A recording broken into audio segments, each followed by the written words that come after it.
Anchoring అంటేనే female domination.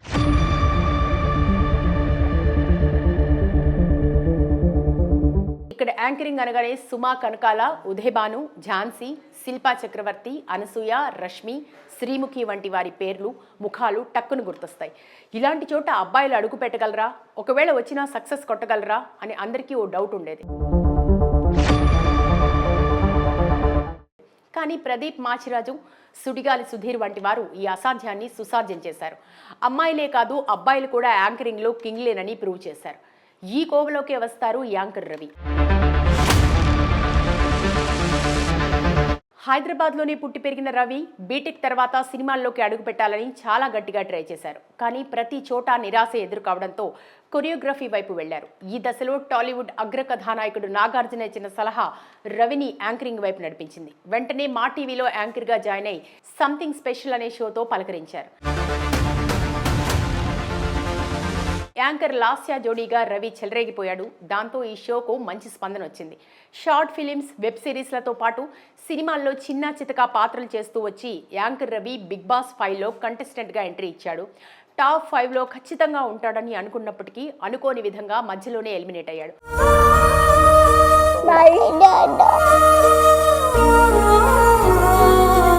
Big boss క్రేజ్తో ఆయనకు యువతలో ఫాలోయింగ్ పెరిగిపోయింది. తాజాగా ఓ ఛానల్లో సుడిగాలి సుధీర్తో కలిసి రవి చేసిన వివాదాస్పదమైంది. అందులో నందీశ్వరుడి కొమ్ములలో నుంచి చూస్తే శివుడు కాకుండా అమ్మాయి కనిపించడంపై హిందూ సంఘాలు భగ్గుమన్నాయి. ఓ హిందూ సంస్థకు చెందిన వ్యక్తి యాంకర్ రవికి ఫోన్ చేసి ఇలాంటివి చేస్తే పరిణామాలు తీవ్రంగా ఉంటాయని వార్నింగ్ ఇచ్చాడు. చేసిన దానికి హిందువులకు క్షమాపణ చెప్పాలని డిమాండ్ చేయడంతో రవి సీరియస్ అయ్యారు. మెగాస్టార్ చిరంజీవి బావగారు బాగున్నారనే సినిమాలో ఇదే సీన్ చేశారని, ఆయన చేసింది తప్పు కాకుంటే మేం చేసింది కూడా తప్పు కాదని కౌంటర్ ఇచ్చారు. న్యూస్లో కొత్త కాంట్రవర్సీ, వీడు మార్చేసుకున్నాడు, వీడు మారిపోయాడు, అది ఇది అని.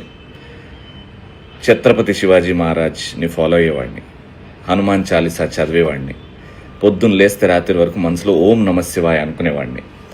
అఫ్కోర్స్ భారతీయుడిని, హిందూని. సో నాకు కూడా అంతే, నా మతం అంటే అంతే ఇష్టం. మతం కోసం నేను కూడా ఫైట్ చేసేవాడిని. మేము ఏ దేవుడిని కించపరచలేదని, పైగా నందీశ్వరుణ్ణి వేదిక మీదకి తీసుకొచ్చే సమయంలో అందరం చెప్పులు విప్పేసి స్కిట్ చేశామని రవి తెలిపాడు.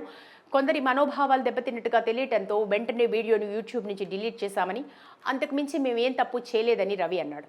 వీరిద్దరి మధ్య సంభాషణ తాలూకా ఆడియో టేప్ సోషల్ మీడియాలో వైరల్ అయింది. అయితే ఆ కాసేపటికే తమ స్కిట్ వల్ల కొందరు బాధపడ్డారని, ఇలా చేయటం తప్పంటూ ఫోన్ కాల్స్ రావడంతో భవిష్యత్తులో ఇలాంటివి చేయకుండా జాగ్రత్తలు తీసుకుంటామని క్షమాపణలు చెప్పారు యాంకర్ రవి.